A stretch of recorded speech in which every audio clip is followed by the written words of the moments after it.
வணக்கம் நண்பர்களே. கதை நேரம். இன்றைய தலைப்பு பணம். இந்த உலகத்தில் பணம் தான் பெருசுன்னு நினைக்கிறவங்க தான் அதிகம். பணத்துக்காக எதையும் செய்ய தயாராக இருக்கிறவங்க பல பேர். பெரியவங்க என்ன சொல்கிறாங்க தெரியுமா? பணத்தை கொண்டு இந்த விஞ்ஞான உலகத்தில் போக பொருள் அத்தனையும் அனுபவிக்கலாம்னு நினைக்கிறோம். இது நிலையில்லாத போலி வாழ்க்கை. பணத்தை விட அதை கொண்டு அடையும் போக வாழ்க்கையை விட மகத்தான சக்தி நம்மக்கிட்ட இருக்கு. அதை நாம் உணரலை. பணத்தினால் பெற முடியாத ஆனந்தத்தை, அமைதியை, நிலையான வாழ்க்கையை கொடுக்கக்கூடிய அந்த சக்தி எது? அதுதான் பரோபகாரத்தை வளர்க்கும் தெய்வ நம்பிக்கை.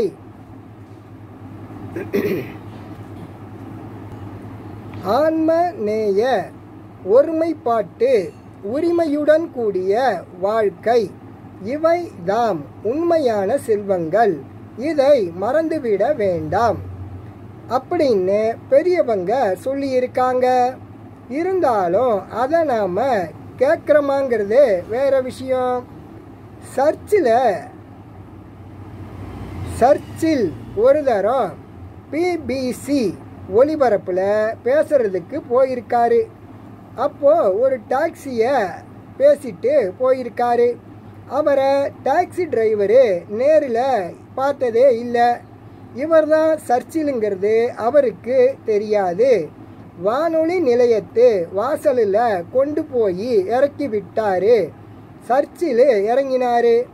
டாக்ஸி டிரைவரை பார்த்து கேட்டார், இதோ பாருப்பா, ஒரு அரை மணி நேரம் வெளியில் காத்திருக்கிறியான்னு கேட்டார்.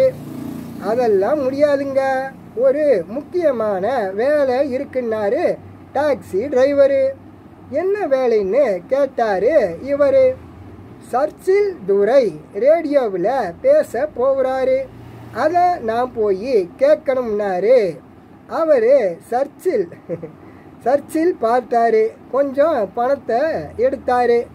இந்த 10 ஷில்லிங் இனாம் வச்சுக்கோ, கொஞ்ச நேரம் காத்துக்கிட்டு இரு அப்படின்னு சொன்னார். அப்படின்னா சரி சார், அந்த சர்ச்சில் பேசினா எனக்கு என்ன கவலை, அவர் எப்படி ஆகுது போகட்டும் அப்படின்னு சொல்லிவிட்டு நிம்மதியாக பணத்தை வாங்கி பையில் போட்டுக்கிட்டாரா அந்த டாக்ஸி டிரைவரு. பணத்துக்கு எவ்வளவு தூரம் மரியாதை கொடுக்குறாரு பார்த்தீங்கல்ல. ஒரு நீச்சல் குளம், அதில் தவறுதலாக ஒருத்தர் இறங்கிட்டாரு. அவருக்கு நீச்சல் தெரியாது. தண்ணியில் தத்தளிச்சுக்கிட்டு இருக்காரு. இன்னொருத்தர் அதனை பார்த்தாரு. அவருக்கு நீச்சல் தெரியும். திடீர்னு தண்ணியில் குதிச்சாரு. அவரை காப்பாற்றி கரையில் கொண்டாந்து சேர்த்தாரு. என்ன காப்பாற்றணுங்கிற எண்ணம் உங்களுக்கு எப்படிங்க வந்ததுன்னு கேட்டார் அவர்.